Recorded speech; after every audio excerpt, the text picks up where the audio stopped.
for NC State, and I do extension and teaching. So hopefully I don't trigger PTSD for the PowerPoint triggered folks, because I'm used to PowerPoints and rolling through them pretty quick and having my points. But I want to be up front. When Jim called and said, hey, want you to talk about quail hunting in North Carolina, think you'd be good, I had to remind him, I've actually never killed a quail in North Carolina. I've killed them in many other states. I've been on really good hunts where good friends have shot birds over my dogs. I just haven't had the chance. So on that avid hunter thing, I'd have a lot of miles logged, I'd have coveys flush, but I'd have 0 bags. So I just want that to be up front so everybody knows. One thing I will say, I've covered a lot of ground. I've seen a lot of territory cover. I can find birds. I just need good shooters with me. So just want to put that up front. And starting out on my philosophy, I don't know where the best place to stand will be with this. I can teach you the best way to do things, right? There's one best way. No, there's not. Anybody that tells you this is the way to do it is just puffing themselves up, in my opinion. Now, there are good ways to do it, but the best way is the best way for you. Take what everybody thinks is best for them and mash it together for what sticks with you.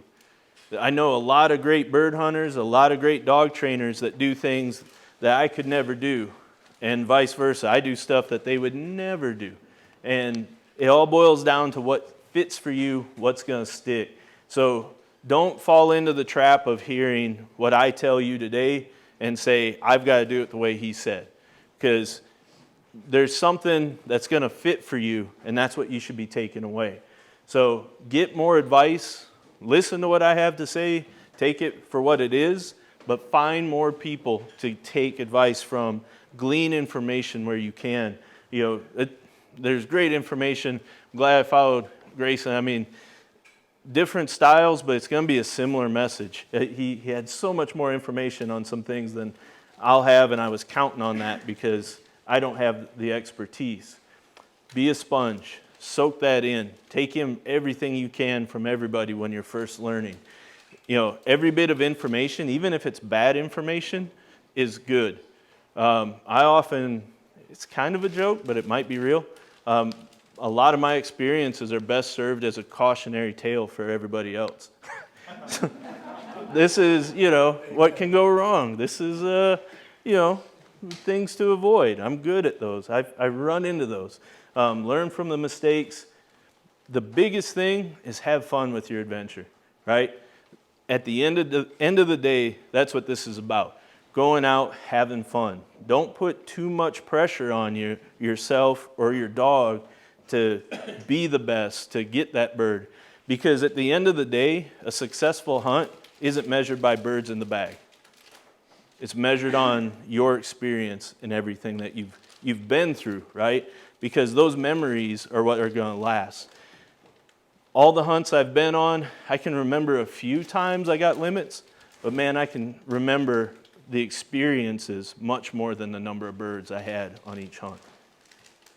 So what's interesting, I made this talk not knowing Hannah was going to be speaking, and when I saw her name on the list, I was like, well, we might be clicking through some slides quick. So a shameless plug for the Wildlife Commission, again, on great resources, right?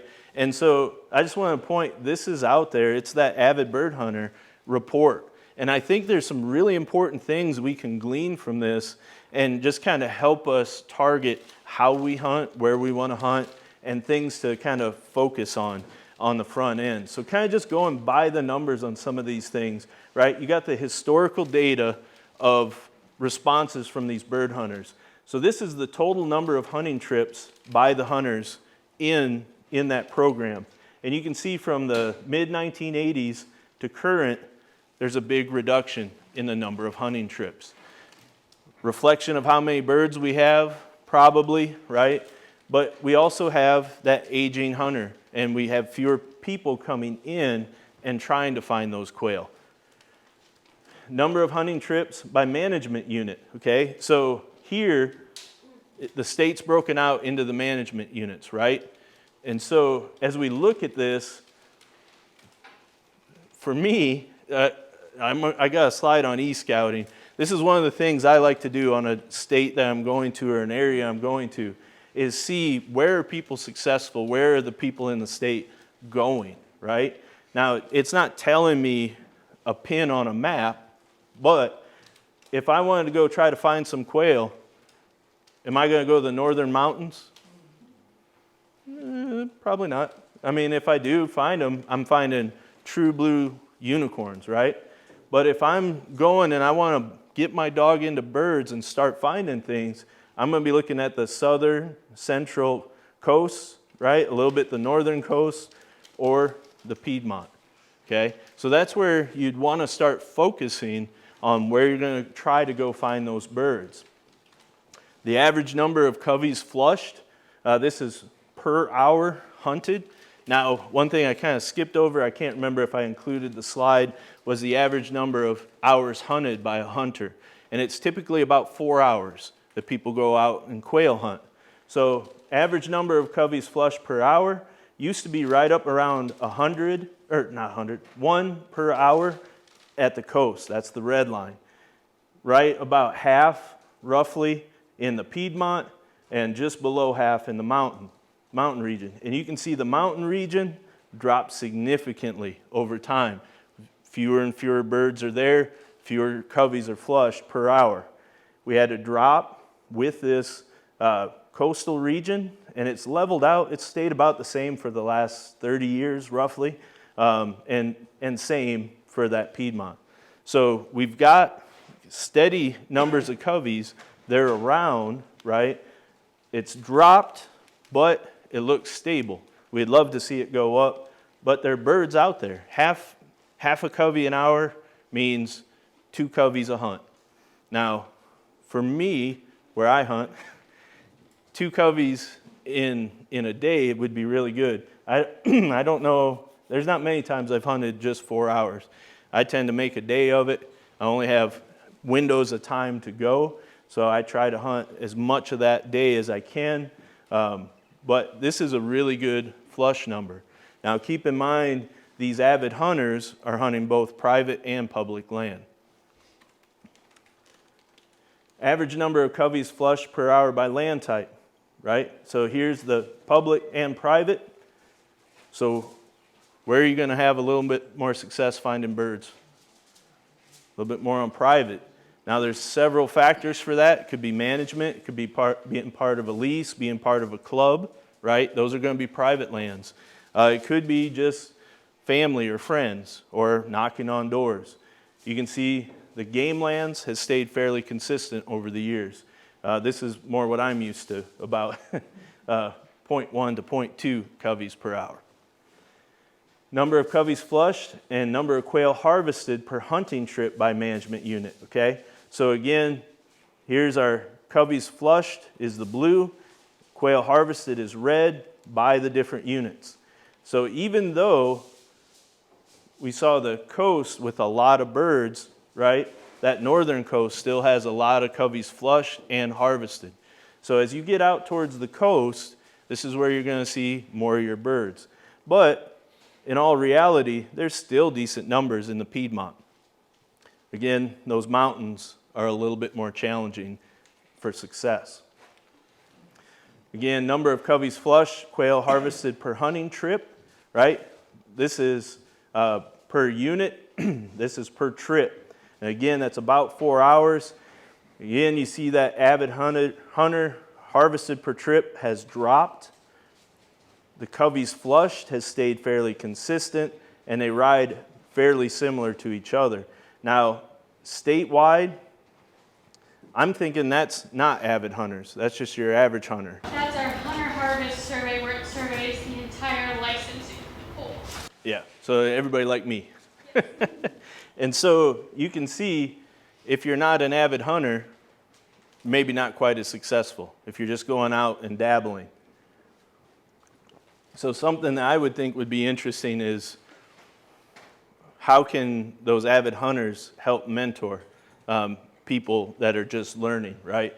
And maybe help bring that success up of folks that are just your average hunter. Now, the average hunter probably isn't hunting as much, hasn't been doing it as long, and doesn't know the spots to find birds or have the relationships to be successful in high bird numbers. Now, as far as getting ready for a hunt, now we're kind of looking at where, big picture, what we want to start targeting.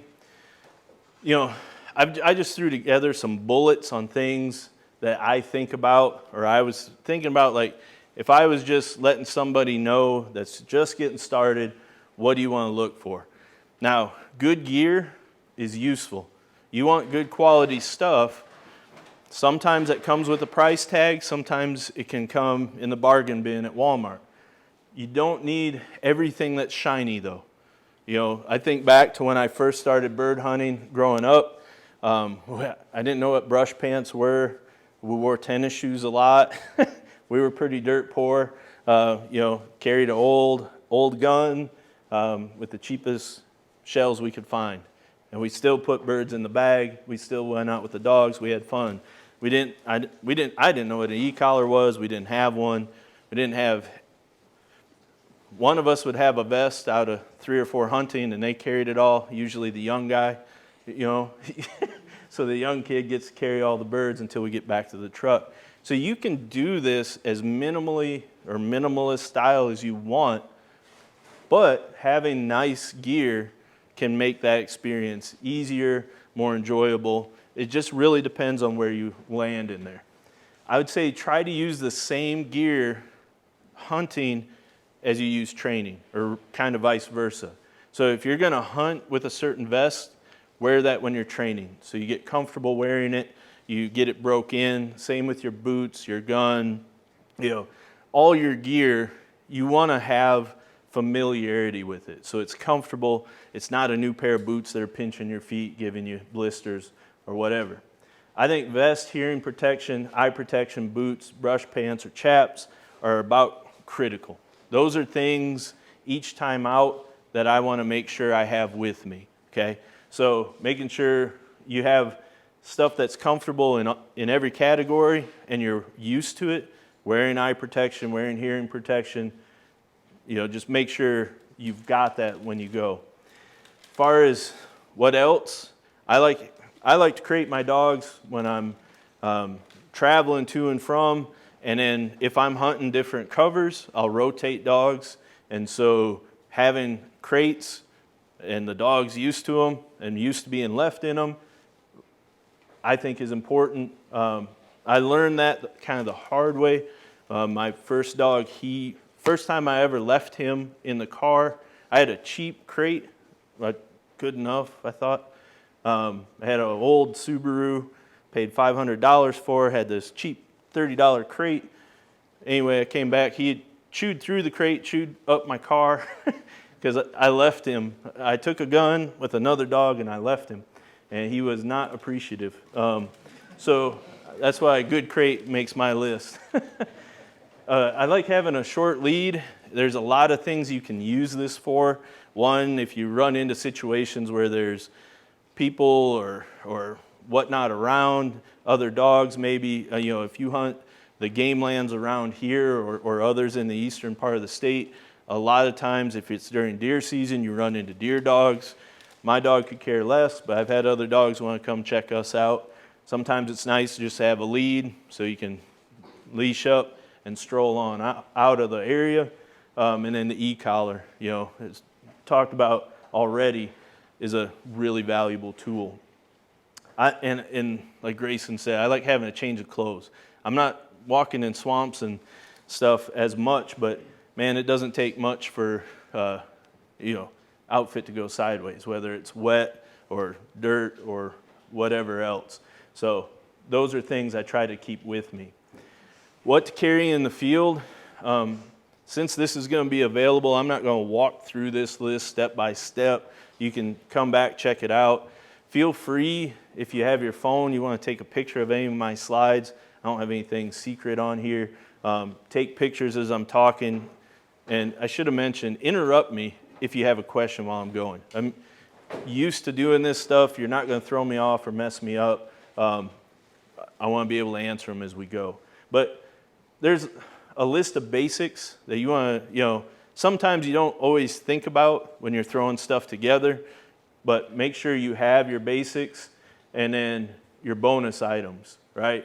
I like gloves. I wear leather shooting gloves just when I'm in brush, briars, whatnot.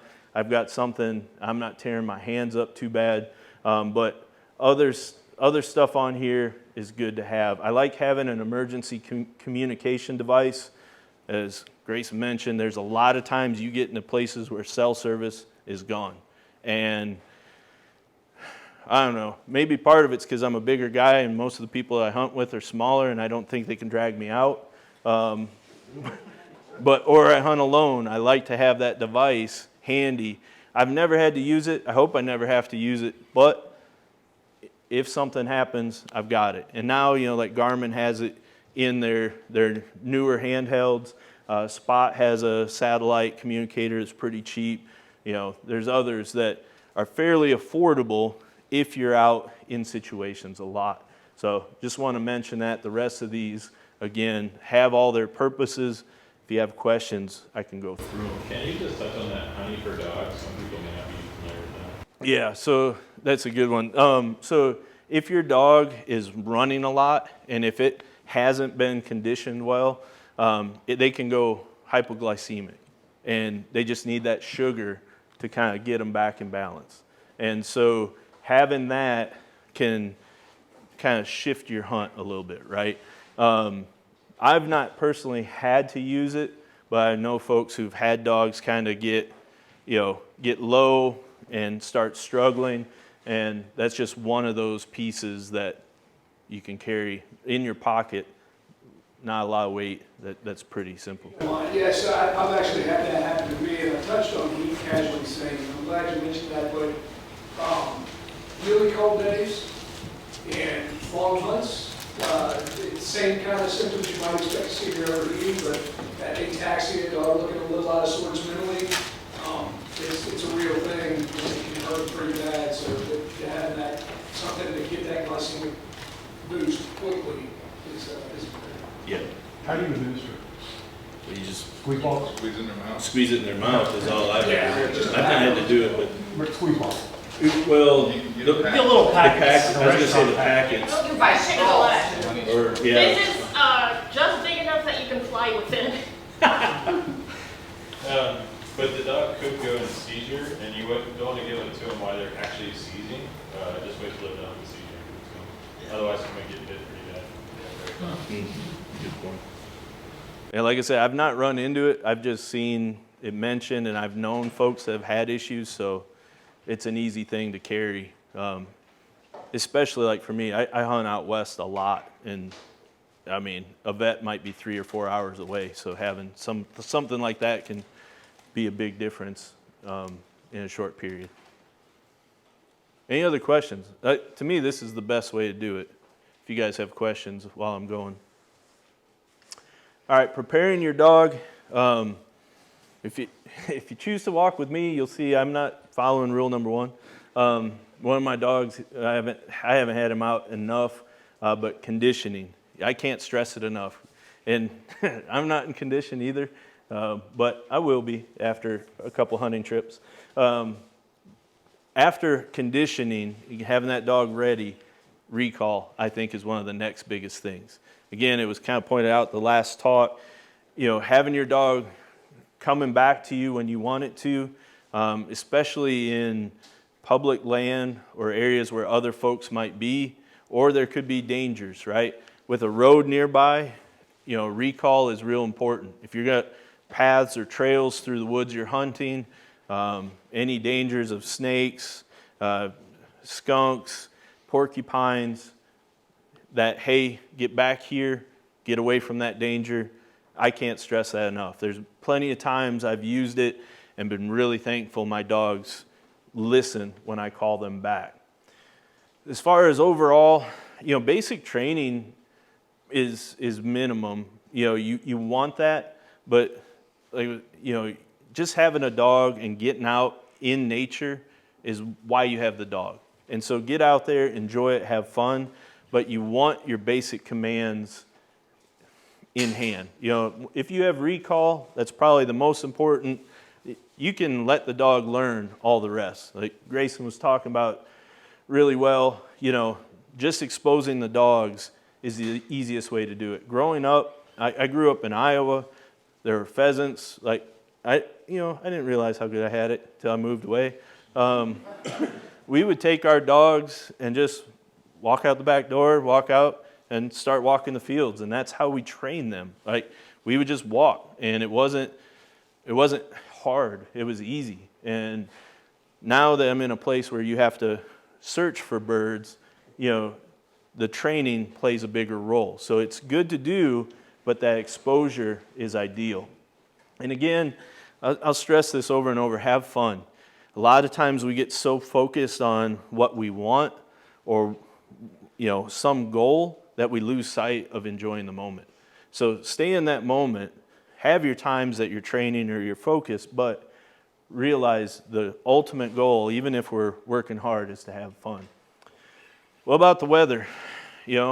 For me, I've hunted in everything.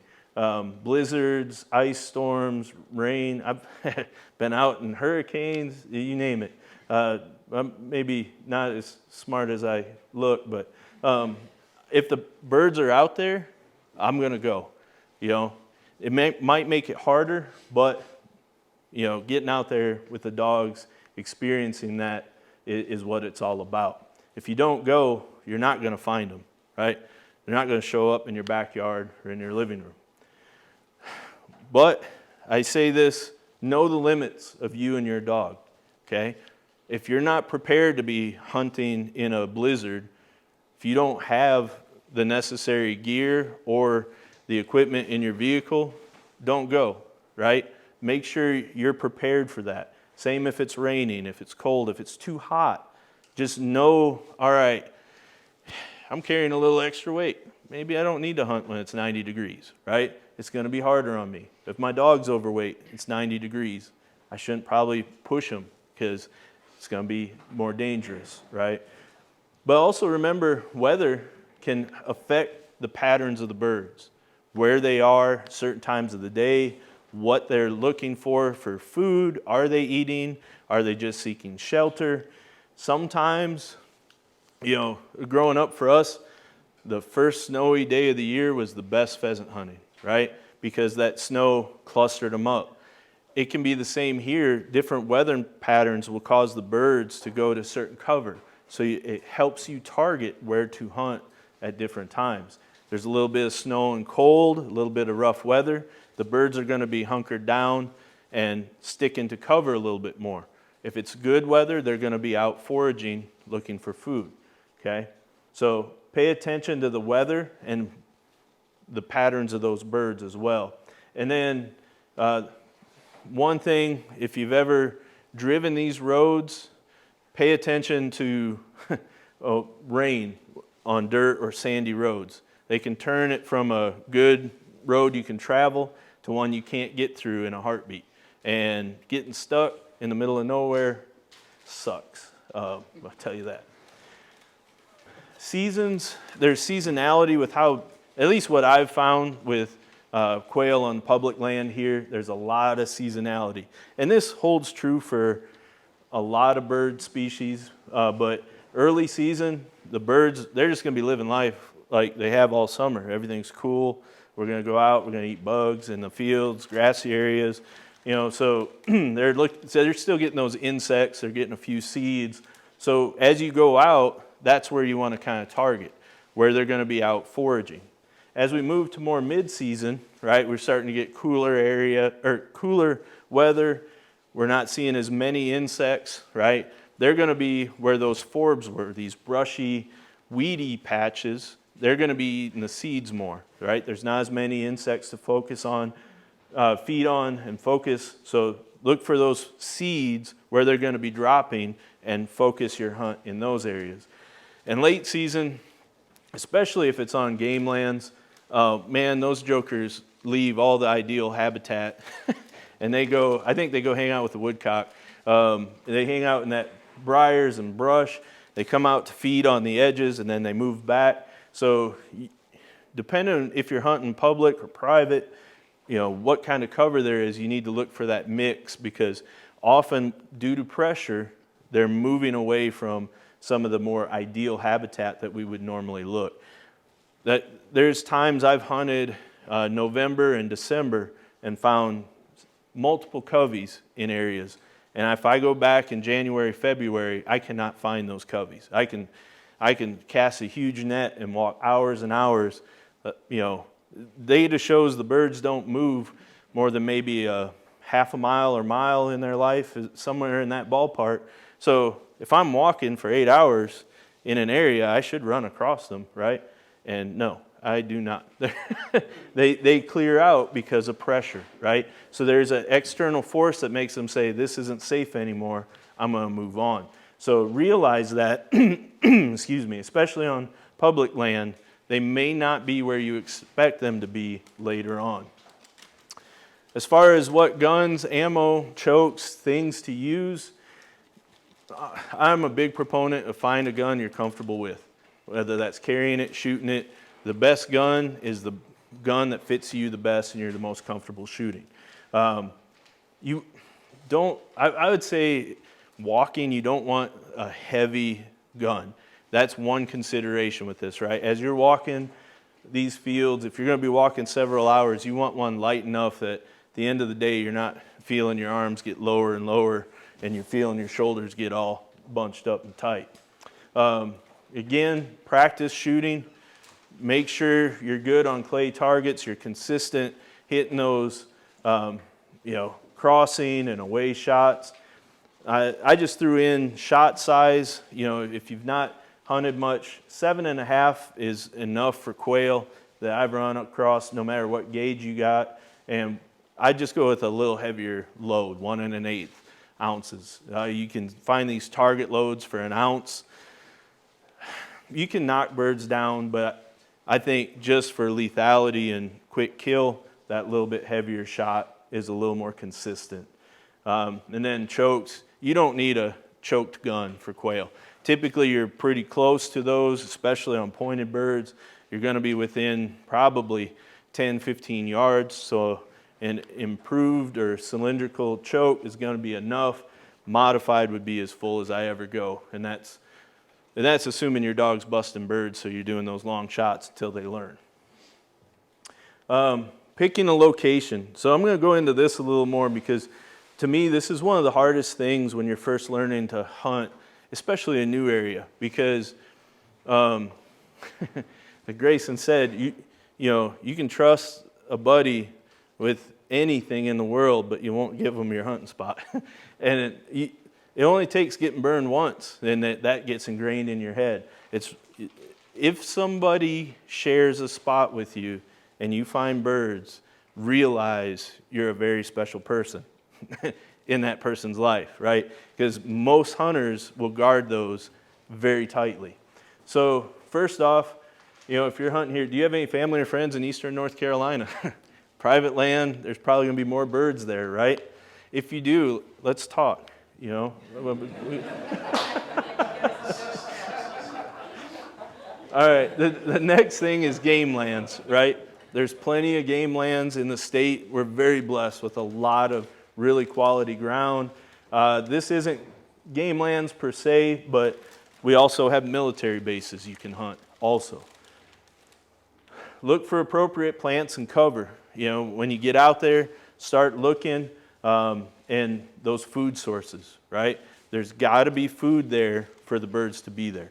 If there's not food, what are they doing? They're not going to hang around, right?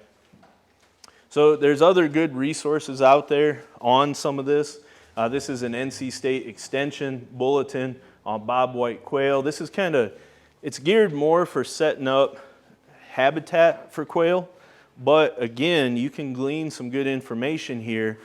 What they're saying you need to promote is also what you need to look for. just look at it through a different lens. So some of the common quail foods are listed here. There's a lot of these forbs that were mentioned already, right? A lot of these seeds and plants are common early successional plants. What that means is once an area has been burned, tilled, mowed, that's going to come in first, right? So these are going to be early successional. They're going to be broadleaf plants typically. There's a few, I think there's one or two grasses. Paspalum here is a grass. Otherwise, most of these are broadleaves, brushes, or trees, right? So the brush and the trees are going to be your more permanent vegetation. These forbs are going to kind of come and go, all right? Now, here's the inverts, the insects. That's going to be their summer food, maybe early fall. This time of year, you'll still find them feeding on insects. But as you get more into the hunting season, you're going to see less of this as a food source. So focus on these, okay? Now, I can't remember if I put it in the PowerPoint, but I just thought of it, so I'm going to say it. How many of you guys like to hike or go on walks, get out during the year, not just hunting season? That's the best time to be scouting, right? One, I know I have this on the slide. You can hear them calling, right, in the spring, so you can tell if they're in the area. But two, you can be looking for these plants and see where they're growing and know, hey, this might be somewhere I want to come back to and check out with my dog this fall, okay? So use these lists and learn identification. And this is just a simple Google search, right? I mean, all you got to do is punch in these names and up will come a number of images, right? And so like one of them is Lespedeza. Now I will caution, the reason this is in here is I'll caution you, there's different types of Lespedeza. And there's one that's not native, Syriaca Lespedeza, that isn't really, I would call a great food source as our natives. Like we want to find the native Lespedezas. Unless I'm wrong, I should ask the biologist. No, for the Sericea, there's also invasive. Yeah, right. So that's one of those we don't want. Yeah, exactly. So don't look for that, but don't promote it, I guess is the other part, right?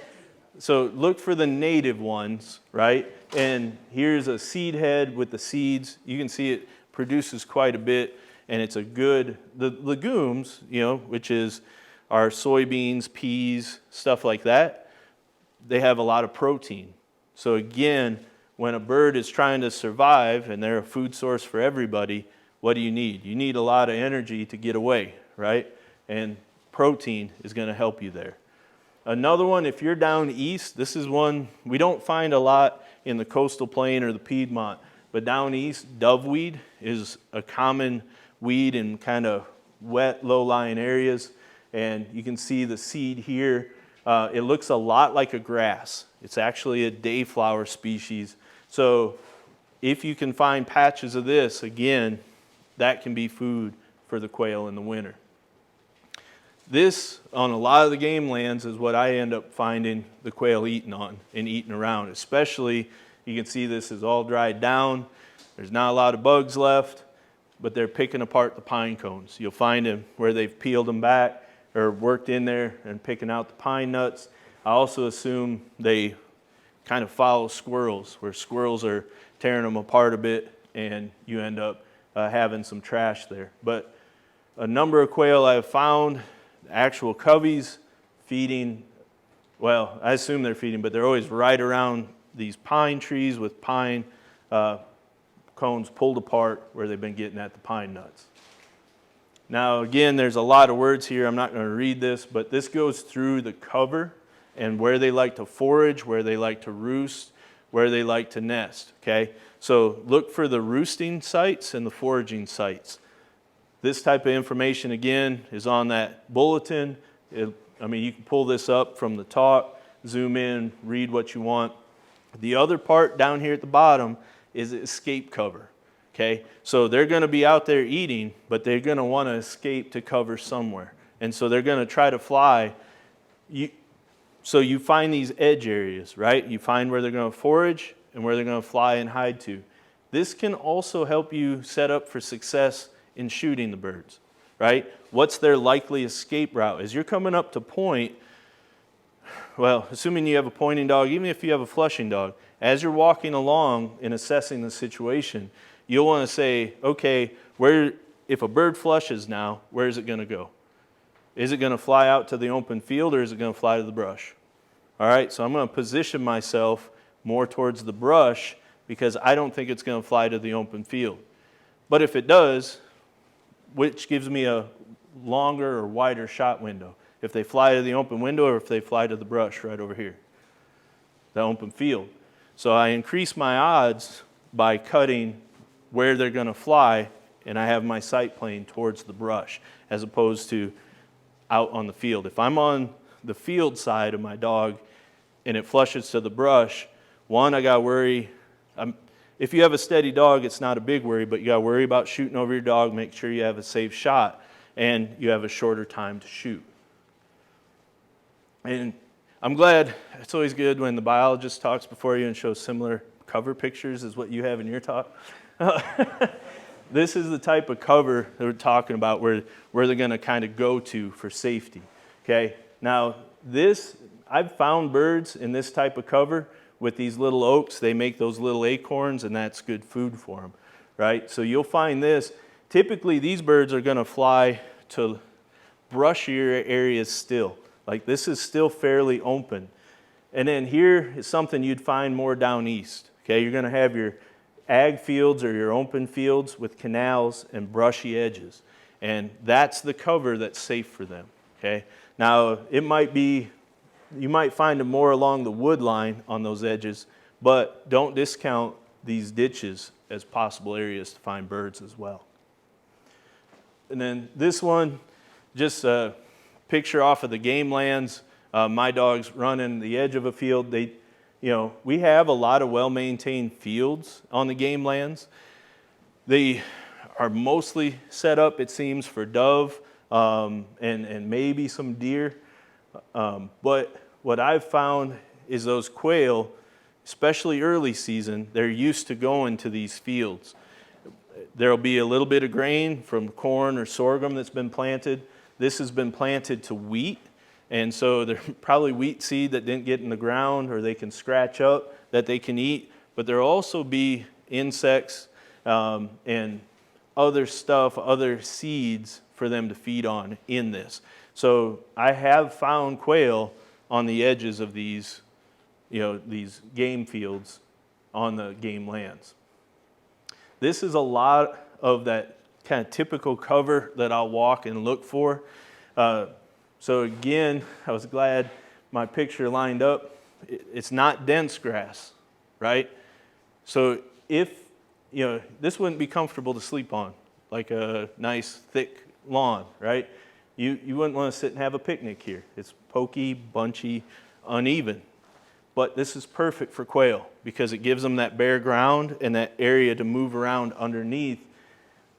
Personally, I'd like to see this a little bit thicker than what this is, where you're going to find the quail. But they still will move through this and be in this type of terrain. And here's the little bit better pictures, a little bit thicker grass, but it's still bunch grass, and it still gives these birds a space to travel through and stay low. And more important, stay hidden from those avian predators. And then this is the late season cover that I often find them in. Like I said, I feel like sometimes I'm woodcock hunting, going through brush and brambles and briars like this. But those quail, they know, one, they know where they get pressured. They know where they're safe. But two, there's been studies with a number of game birds. I honestly can't say if quail have done it, but they've done it with pheasant, where they put tracking monitors on them. And when a hunter enters a field, and it can be hundreds of yards away, but as soon as you enter that field, they start moving. They know you're around, and they start positioning themselves to escape because they know something's coming. And that might be just as much as walking to another part of the field or a different piece of terrain. Often this, for me, it dictates how I hunt a piece of property. Okay, so if it's later in the season, I'm not going to just walk in what seems the easiest route, because how did most other hunters probably walk in there? The same way. And what did those birds figure out? Well, they're going to come in here and they're going to walk down this, they're going to loop around, they're going to come here. So they just cut this way. So what do? I try to come in over here where they're already moving to. It'll increase my odds of contact and getting into those birds that have already been pressured. Again, this is later season, but it can work, especially where there's a lot of pressure. So the e-scouting is, nowadays it's so much easier to find places to hunt and get into good hunting cover. Now the Onyx is one I use a lot. Like I said, I hunt out west a lot. It's really handy. The biggest thing I use it is to know when I'm on public so I don't get on private, but also I do a lot of looking at how everything looks and try to determine where the best terrain is, the best cover. Now there is the Scout and Hunt app. That's also a pretty good one. It's a little more popular with the grouse hunters. I know this isn't on grouse, but they have really good detailed information on forest cover. So when those cuts occurred, and so they have it marked by prime versus too early versus too late. So you have an idea when to hunt it. But they have good land cover layers in there, even for their fields and others. So you can see when crops have been planted different places, it'll give you an idea where that food source, especially an easy food source, might be. Avenza Maps, this is used by both Fort Bragg and Camp Lejeune for their maps. Google Earth or just straight Google Maps, I use a ton. All right, so I do have Onyx, and I use it. I use the topo, I use the satellite view, right, so I can look at cover, but I'll also cross-reference across Google Earth or Google Maps to have different perspectives, so you can see it at different seasons, right? If you see what it looks like in the summertime when everything's green, everything looks great. But if you can find fall or winter imagery between these, it helps you kind of decide what might be good winter cover or hunting season cover versus what's just good during the hunting season. And can you guys see this? Holy smokes, that's dark. So this might not come out the way I hoped, but we'll see as we zoom in. This is a bigger area. Anybody from South Carolina here? Okay, good. I won't be hopefully blowing up anybody's spot. I've never hunted here. I know nothing about it. I just didn't want to use places I hunt and show you good spots. Sorry, but I'll show you how I find good spots, right? So this is just a map, and I know you can't see it really well, but you can start picking out light spots, okay? These are some fields. And if I zoom in, so if I zoom out, you can pick out your rivers, your swamps, right? And you can pick out other patches of ground, right? Open ground cover. You look at an aerial map, you look at the one in the corner there by Grayson of this area, you can start picking out land features.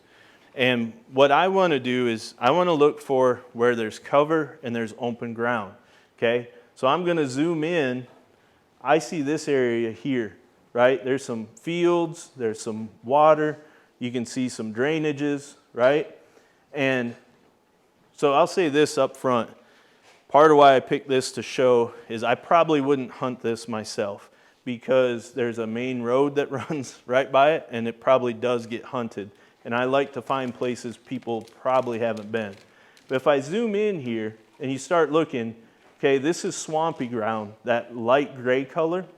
This darker color green here, this is more pine vegetation. This is thicker trees, okay? And then you have your creeks running here. So a bit of a creek or a river, right? So you have your water as a boundary, your swampy area, your trees, and then you have some fields out here, okay? Now, you might start early in the season hunting those fields and kind of picking those to go work around, see if you see the right plants, the right forage, the right food source for them. But ultimately, when you look at this, there's some good open places here and there, but there's a lot of dense trees, right? So I don't know that I would really expect a lot of quail to be hanging out there. It's maybe a little too thick. Maybe there's not as much, forage for them just in these little fields that there are. The other part is, remember I said they typically stay in about a half mile to mile range for themselves, right? They don't travel really far in their lifetime. How many places are there for them to go? They got to travel fairly far to get to the next field. There's not a lot of interconnected foraging, nesting, roosting sites. So this may not be the best area to focus. Although, and I say this, you can see some of this right here as you zoom in. You see how it's a little bit thinner tree stand, okay? So maybe it is, right? If you just look at the high view, oh, I'm going the wrong way. If you just look at that high view, this all looks like dense forest, right? But the closer you zoom in, you start seeing a little bit more gaps in that tree canopy. And maybe it does look more like those pictures I was showing where it's sporadic trees. And maybe some of this vegetation is those low oaks. So this is something I would scout, I would take a look at, especially early season, and see maybe this is good for birds, maybe not, but it's worth a walk, right? Now I zoom back out. The other thing I notice here is this change. This is what drew my eye on the big picture, right? This right here is more open grassy area, that bunch grass with sporadic trees in it, not a lot of dense trees like you're going to see more here. Like that's probably where you're going to find the woodcock. That's probably where you're going to find the quail later in the season, especially if they've been pressured. People coming off of that main road, this road comes right off that main road, dumps right here. This would be a real easy spot to hunt. That's why, again, I'm showing it. It'd be easy access. It'd be something really good for learning, but I imagine it gets hit fairly hard. But you can see, again, these nice open areas. There's some high ground, and there's some wet ground that those quail can fly to once they get pressured by people a little bit. And as we dig in a little bit closer, you see how even this looks like it's almost one continuous piece, right? Like one continuous grassy area. As we zoom in, you see these trees kind of break it into little sections, right? So there's this section, that section. So even though it looks like one big piece, there's still some landscape features, some topography, some vegetation that'll break it up a little bit and allow those birds some safety as they move from one area to the other, or maybe they decide to loaf in these trees as opposed to out in the open. Oh, and this is just zoomed in because, like I said, this is around that swampy area, right? Here's the edge of that more clear area.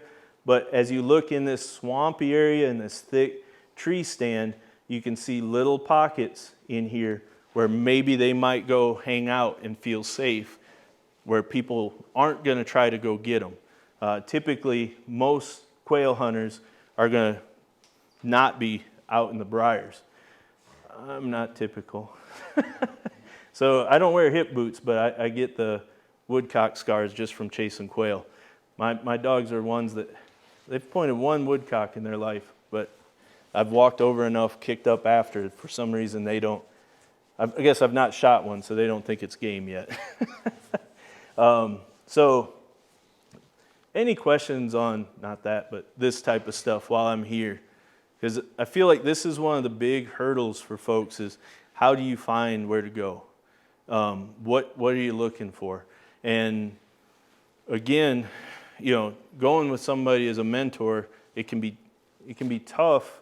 I mean, I always want to take people, but there's only so many places that I know, and you watch them get beat up a lot by folks. Once they find them, Unfortunately, and that, I guess that should be a statement too. Once you find them, if you take birds out of that covey, I would say don't hunt that again that year. All right? That's kind of my philosophy. If there's only 10 birds or less and you shoot birds, you probably shouldn't come back because they need that safety in numbers when they're sleeping at night, for watching for predators, for warmth when it gets cold. You take out too many quail from a covey, you risk collapsing that covey. Now, maybe in cases where there's enough birds on the landscape, they can disperse and find another covey to merge with. But oftentimes, I think on these game lands, they're the more subsistence populations. They're not the thriving populations. So I really try to stress not beating them up too much. And so it's really hard if you know there's a covey there to take folks, because that's our natural inclination is I want to get into birds. And so after 2 or 3 times, 5 times, whatever your breaking point is, of walking and never finding a bird, what are you going to do? You're going to go back to that place you found birds, and you're going to hunt them again. And, that ends up wearing a covey out. And unfortunately, on game lands that are in areas where folks hunt, I've had it enough times. Like I said, I've not shot a quail, so I don't know why people follow me. But I've had people literally drive around and follow me until I stop and hunt, and then they drive on, and then maybe the next time I come by and I'm driving by that spot, their truck's parked there. So they will follow folks that they think are good hunters and try to find the spots that way. And that's part of it. That's part of hunting.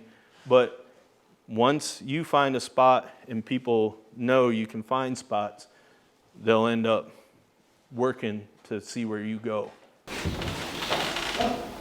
It might be getting ahead of you, and if it is, shut me off, but, if you contact a covey, it's tempted to beat up your scenes. Yep. And it's also, I try to be out of the field if I'm getting into quail mid-afternoon. Yeah. Unless those coveys up late in the evening, then I have an opportunity to recongregate and find that safety again. And of course, if you chase those seals down, you're scattering, you're making it harder for them to get together. You keep stalling them. It's a lot of pressure, a lot of stress on those birds. Yeah, those are great points. I wasn't going to touch on that, so I'm glad you did. Yeah. Yeah, you can wear out quail real quick. You talk to the old timers, at least the ones I've talked to. Yeah. 5 minutes. Oh, I got 5 minutes. Dang, man. I'm getting close-ish. But they would only take out of the covey. They wouldn't hunt singles because of that. Hunting etiquette, all right, if I call this, you pull up to somewhere and somebody's there, it's real easy to say, that's my spot. But, if somebody's already there, move on, especially if it's public, right? It's everybody's. It's a great opportunity to look for new places and try new spots that you've thought about. If it's private and it really is your spot, talk to the landowner. Don't go confront them yourself. And then sometimes when you approach, another area, there's a good opportunity to get out there. You find good new things. Sometimes on public, you come into a spot from different directions. I've done that a number of times. Somebody parked on this road, I parked on that road. We run into each other. Sometimes we hunt together. Sometimes you just say, hey man, I'm heading this way. They'll say, I'm heading that way. And off you go, and you're good. And this is for me, don't share spots shared with you. Don't do that, if you can. Techniques, I basically kind of went through this, do as much research and identify your key areas. Like I said, look during other seasons, and nothing beats wearing out boot leather to find spots to go. Since I'm running short on time, like I said, I'm glad Grayson covered this really well in the woodcock. Basically, all this has been covered, right? What to expect from your dog. Woodcock hunting is the same as quail. You want them steady if they're supposed to be. And the biggest thing is listen. and he covered flushers and pointers really well. The big difference is that pointer's going to stand them. The flusher, pay attention to body language. I grew up with flushers, and it all comes down to how they're running to cover ground versus how they get when they smell that scent. Bird behavior, I think I've covered that already pretty hard, where they forage, where they nest, and how they act. Shooting, kind of covered it as well. I do this in my class and my extension talks too. I got it all in my head and I dump it out early and don't follow my slides. But one big thing here, know where people and dogs are, and when that covey rises, pick a bird before you shoot. It happens a lot. That covey gets up and you just go bang, and you shoot in the covey. And 99% of the time you don't hit a bird. Pick a bird, that'll increase your odds of success. Tailgate checks, check your dog. You can find seeds, awns, junk. This came out of my dog's eye running a field. This came after hunting. She hit a barbed wire fence. That was a pretty good gash. Thankfully, there's not a lot of barbed wire here, but if you're on the military installations, you can find barbed wire and Constantine wire. So check, make sure stuff's good, take care of your dog after. Cleaning the birds, I'll say plucking is better. I'll echo Grayson on that. Pluck your birds if you can. I like to cut down the backbone both sides, cut that backbone out and gut them that way. It's about the easiest way. And you almost can't go wrong cooking quail unless you overcook it. There's some good cookbooks, one was already given away here, websites and whatnot to do that. So I should have been close. Yep, 1 minute. 1 minute to spare.